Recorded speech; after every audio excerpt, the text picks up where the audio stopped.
안녕하세요. 사연 채널 구독자님들. 저도 평소 채널 구독을 하고 사연을 전해 들으며 마음을 달래거나 위로받던 평범한 구독자 중 한 사람입니다. 이렇게 제 사연을 적어보내게 되는 날이 찾아오니 많은 생각이 드네요. 주마등처럼 스쳐 지나가는 저의 시집살이가 여러분들께 한 줌의 즐거움이라도 되길 바랍니다. 저는 40대 후반의 여자예요. 늦은 나이도 아니지만 이른 나이도 아니고 결혼 생활을 벌써 15년 차에 접어들면서 결혼 생활에 대해서도 알 만큼은 안다고 생각하는 편이었습니다. 제가 결혼하고 지금까지 아이를 둘 낳았는데요. 정말 열심히 살았다고 자부하는 것이 지금껏 한 번을 쉬어본 적이 없어요. 아이를 낳고 나서도 바로 몸을 풀고 출근을 했었고 첫째 말고 둘째를 낳았을 때에도 다를 건 없었습니다. 어떻게 보면 궁상맞게 살았다고 해도 과언이 아닐 만큼 하는 일과 벌어들이는 수입에 비해서 사는 건 참 힘들게도 살았네요. 왜냐면 저희 어머님이 저 쉬는 꼴을 두고 보지 못하셨거든요. 제가 결혼하면서도 시어머니께 들은 유일한 칭찬이 바로 밖에서 일하는 여자라는 것이었습니다. 밖에서 일을 하며 맞벌이로 돈을 벌어온다는 것에 대해서 어머님은 크게 만족을 하셨어요. 정작 본인도 밖에서 일을 해본 적이 없는 분이셨는데 며느리만큼은 돈 버는 사람으로 드리고 싶었다고 자꾸 말씀을 하시더라고요. 저희 남편이 혼자 고생해서 집에 돈을 가져다 바치는 꼴은 두고 못 본다면서 말입니다. 시어머니랑 시아버지는 꽤나 검소하게 사는 분들이셨습니다. 태생이 검소해서가 아니라 가진 돈이 없어서 검소하게 살 수밖에 없으셨던 거죠. 열악한 환경에서 힘들게 키운 아들인데 그런 아들이 장가를 가서 마누라한테 돈을 퍼다주는 꼴은 두고 볼 수 없다며 꼭 일을 열심히 하라더군요. 결혼식장에 들어가서 시어머니로부터 덕담을 듣는 그 타이밍에도 어머님께서는 일도 열심히 오래오래 하고 라는 말을 가장 첫마디로 들었답니다. 결혼식 날에도 일타령을 하는 분이셨는데 평소에는 오죽하셨을까요? 평소 어머님과 나누는 대화라고는 일을 하는 것, 그리고 그렇게 일을 해서 얼마나 버는지에 대한 것들 뿐이었습니다. 승진을 할 때가 되었는데 아직 소식이 없냐는 말을 해가며 평소에는 안 하던 안부 연락을 먼저 하는 경우도 많았고요. 승진이라도 정말 했다고 하면 아주 좋아라며 난리를 떠셨죠. 그러다 급 정색을 하면서 돈을 아끼라고 혼수를 두곤 하셨고요. 이 모든 것들이 주제넘는 어른의 잔소리인 것만 같아서 듣기 싫은 적도 많았습니다. 솔직히 말하면 어머님 입에서 일 얘기가 나올 때마다 화딱지가 날 정도이기까지 했죠. 하지만 이런 어머님을 영 이해하지 못하는 건 아니었어요. 제가 시어머니께 다달이 용돈을 보내드리고 있는 장본인이었거든요. 결혼 전까지만 하더라도 여유가 없으시니 검소하게, 그리고 큰돈을 만져보지도 못하며 형편대로 사는 줄 알았습니다. 그러니 결혼을 하면서도 그 오래전부터 웬만한 건 제가 절반 이상 지분을 부담했을 정도로 돈을 썼죠. 집을 해가는 것도 남편이랑 반반 부담을 했는데 막판에 남편이 돈이 모자른다고 하길래 제가 급하게 친정에서 돈을 빌리기까지 했었고요. 그 바람에 지금 사는 집도 제 명의랍니다. 당연히 결혼하고 생활비 관리는 제가 했고 결혼하고 2달 정도 지나자마자 시어머니가 용돈을 요구하길래 그때부터 지금껏 다달이 적게는 30만 원에서 많게는 100만 원까지 쥐어드렸어요. 평상시에는 적게 보내드리는데 생신이나 특별한 경조사라도 있으면 더 챙겨드릴 수밖에 없었습니다. 어머님이 그걸 원하셨으니까요. 그리고 그때부터였어요. 어머님의 씀씀이가 갈수록 커지기 시작한 게 말이죠. 형편이 좋지 못한 분이니 제가 용돈을 드리면 그걸 최대한 아껴가면서 알뜰하게라도 쓸 줄 알았습니다. 그러니 처음에 용돈을 당당하게 요구하실 적에도 알아서 어련히 잘 쓰려나 싶어서 노약자 거두도 용돈을 드렸죠. 하지만 이게 참 갈수록 부담스럽고 또 화가 나더라고요. 시어머니의 태도를 옆에서 보고 있자니 말입니다. 받는 용돈이 부족하다는 소리도 아낌없이 뱉어내셨고요. 아이를 하나 둘 더 낳고 키우며 나가야 하는 돈이 너무 많아져 저희 집안 가계부를 쪼는 와중에도 어머님은 당신 용돈 타령을 하셨어요. 부담스럽다고 솔직하게 말씀을 드려도 제가 같이 돈을 벌어오지 않냐는 이유를 들먹이며 나몰라라 하셨답니다. 그러니 지금까지 세월이 15년이 되었는데도 불구하고 어머님은 단 한 달도 빼먹지 않은 채 용돈을 받고 계시네요. 지금껏 어머니께 보낸 금액만 하더라도 적은 돈은 분명 아니고요. 그러다 제가 올 초부터 시어머니 길들이기 작전을 시작했습니다. 도저히 이대로는 평생 살지 못할 것 같았거든요. 아이들은 자꾸 더 커가고 곧 있으면 대학도 들어가야 할 텐데 시어머니가 한두 푼을 요구하는 것도 아니고 매달 본인 꼴리는 대로 달라고 보채기만 하니까 걱정이 태산이었습니다. 그리고 무엇보다 금전적인 부담감 때문에 힘들기도 했네요. 남편이랑 제가 정년보장이 되는 직장이 아니어서 이런 걱정을 할 수밖에 없었고 먼저 남편과 상의를 했습니다. 아주 오랜 시간을 말이죠. 코로나가 터지면서는 언제 잘릴지 모른다는 부담감이 더 커져서 남편을 더 적극적으로 설득해 왔고요. 그렇게 저희는 얼마 전부터 시어머니께 드리는 용돈을 20만 원으로 줄였어요.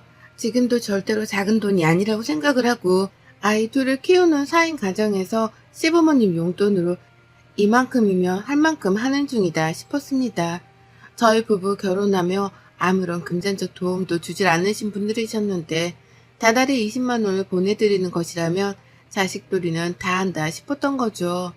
그렇게 금액도 대폭 줄였고 더 이상 있는 대로 퍼줘가면서 살 수 없으니 받는 돈은 최대한 아끼며 쓰시라 진심으로 충고도 드렸어요. 당연히 시어머니 표정은 똥 씹은 표정 마냥 좋지가 못했지만 별 수 없었습니다. 아름다운 거절은 없듯이 이 정도는 제가 감당해야 하는 몫이다 싶었죠. 그래서 어머님이 얼만큼 기분 나쁜 티를 내던 말던 크게 상관하지도 않았고 오히려 뜻을 굽힐 일이 없다는 단호한 표정만 지어 보였습니다.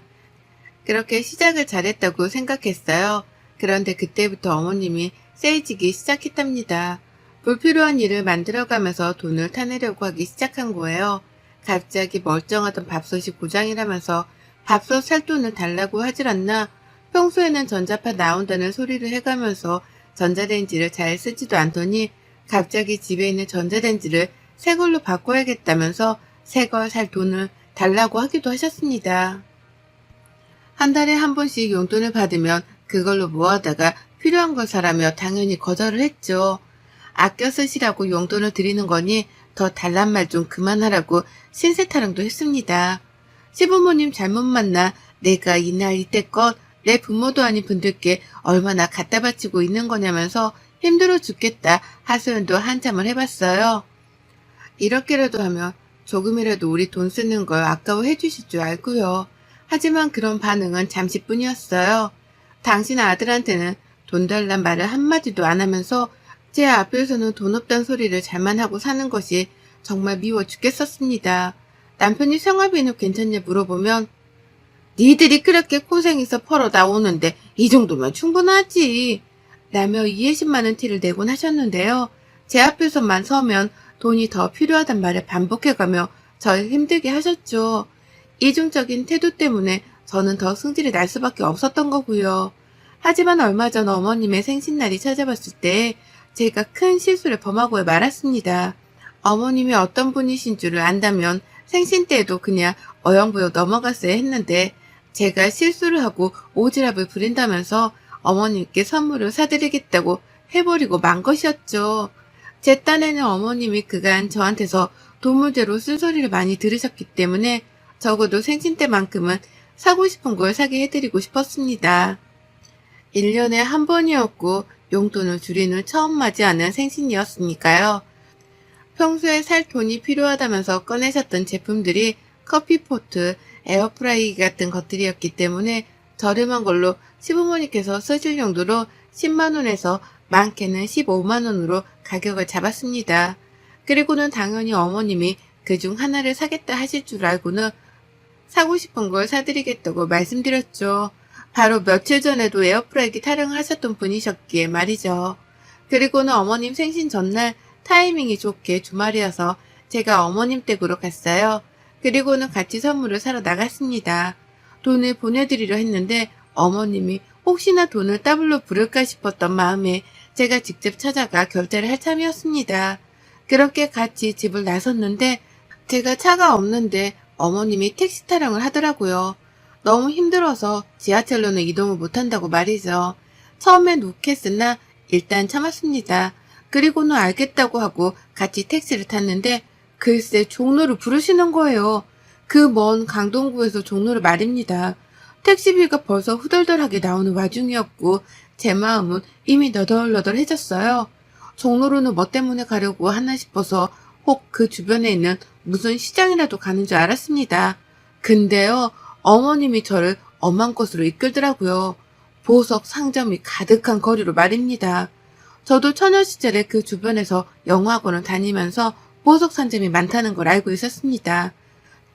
자꾸만 그 거리로 저를 데려가려는 듯이 택시 기사님을 향해서 기사님 저쪽으로 더 가서 내려주세요 라고 하길래 진짜 이러다 보석 하나를 사달라고 하는 것이 아닐까 싶어 긴장이 되었네요.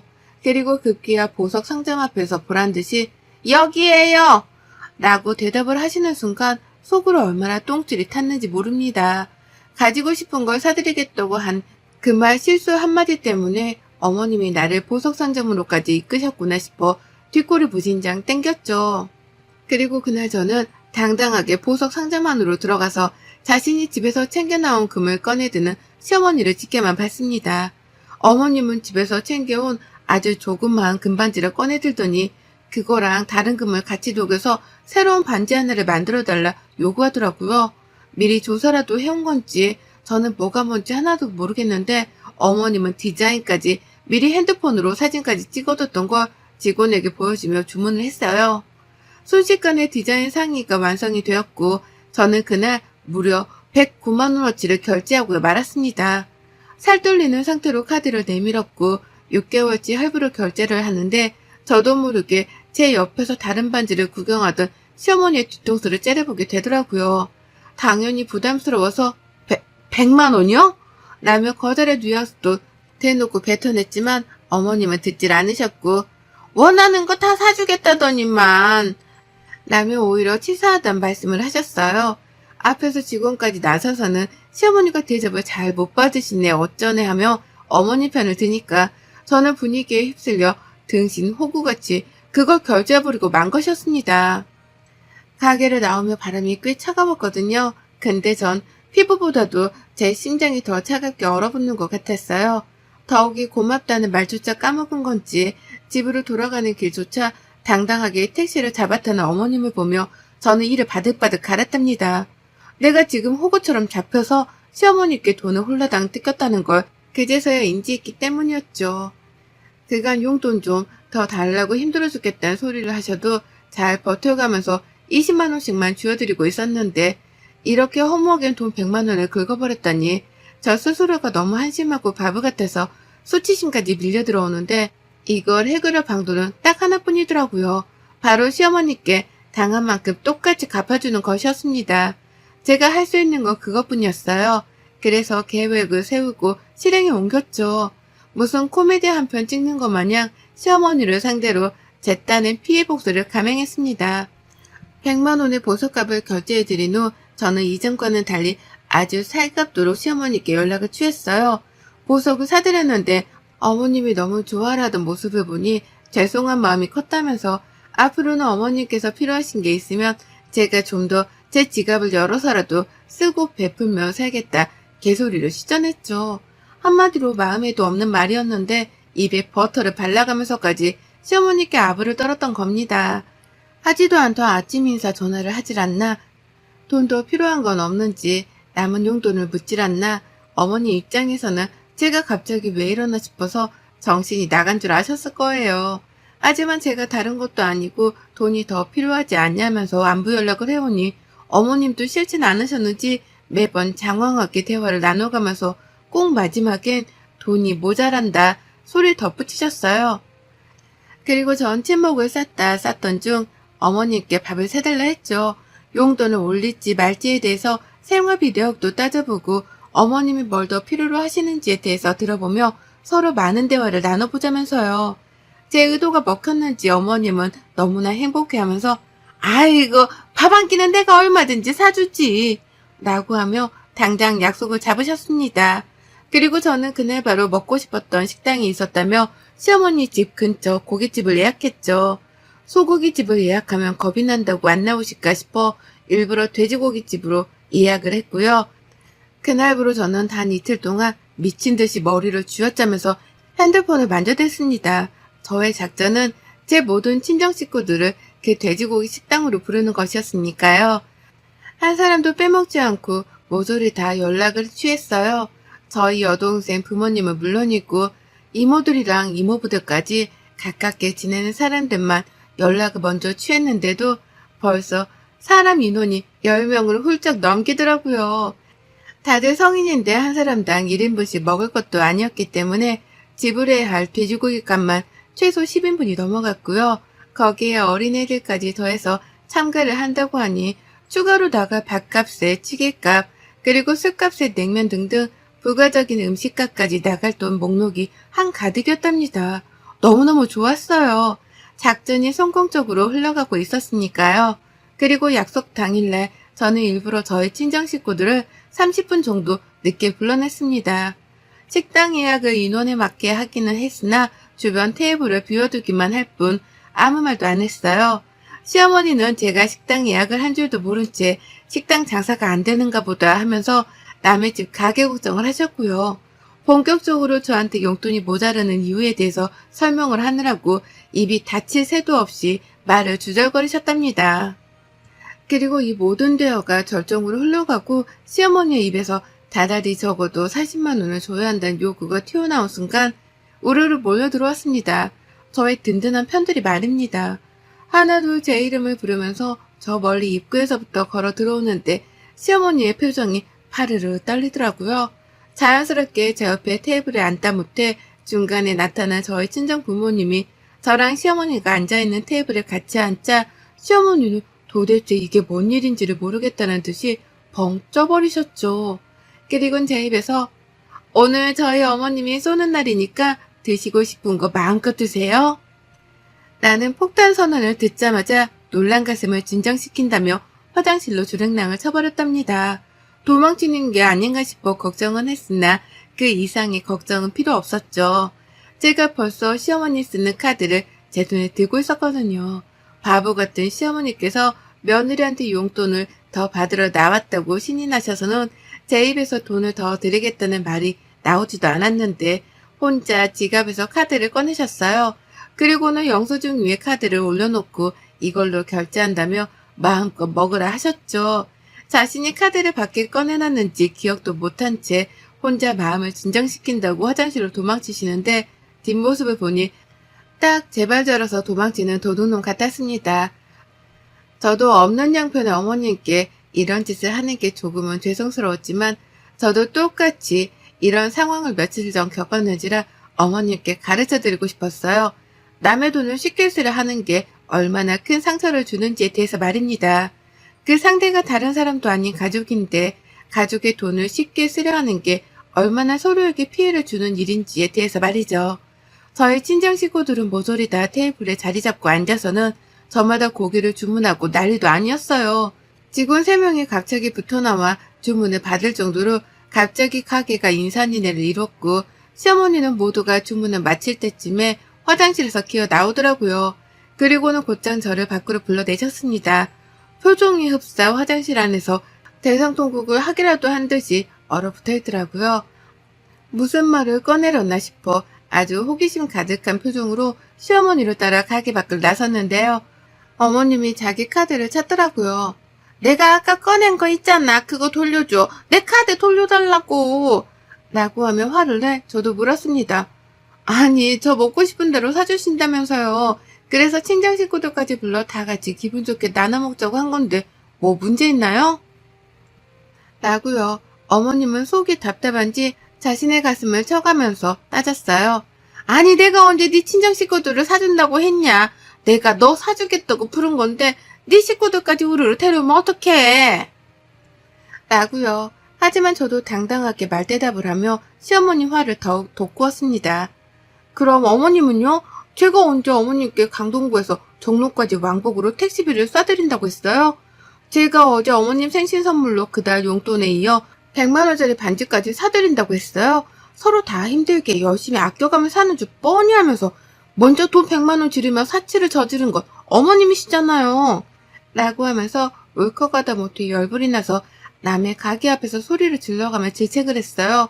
왜 너는 하는 짓을 나는 하면 안 되냐는 태도로 억울해 죽겠다면서 말이죠. 카드는 못 돌려주고 약속하신 대로 밥 사주라는 말을 남기고 식당으로 들어왔습니다. 어디 한번 억울하면 따라 들어와 따져 묻기라도 하란 자세로 말입니다. 하지만 어머님은 절대로 식당 안에 들어오지 못하셨답니다. 저희 친정 식구들이 득실득실한 그 식당 안으로 절대 한 발자국도 들어오지 못하셨어요. 제가 본인의 카드로 고깃값을 결제하는 꼴을 밖에서 손 놓고 지켜볼 수밖에 없으셨던 거죠. 그리고 전 저희 친정 식구들과 함께 시어머니 욕을 신랄하게 까면서 그날 돼지고기집에서 무려 130만 원을 결제했답니다. 결제를 하자마자 문자가 어머니께로 날아간 건지 어머님이 저한테 직접 문자를 보내오셨어요. 자기 카드를 들고 와달라고 하더라고요. 더 쓰지 말고 그대로 곧장 집으로 갖다 놔주라고 말입니다.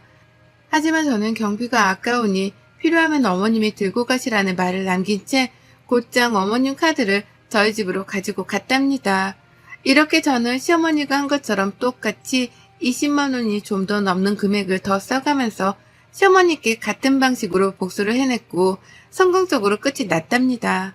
저희 어머님은 100만 원 긁은 거 가지고서 130만 원으로 갚아내는 저의 능력에 감탄과 두려움을 느낀 건지 그날부로 쭉 자신의 용돈에 대해 입을 아끼셨습니다.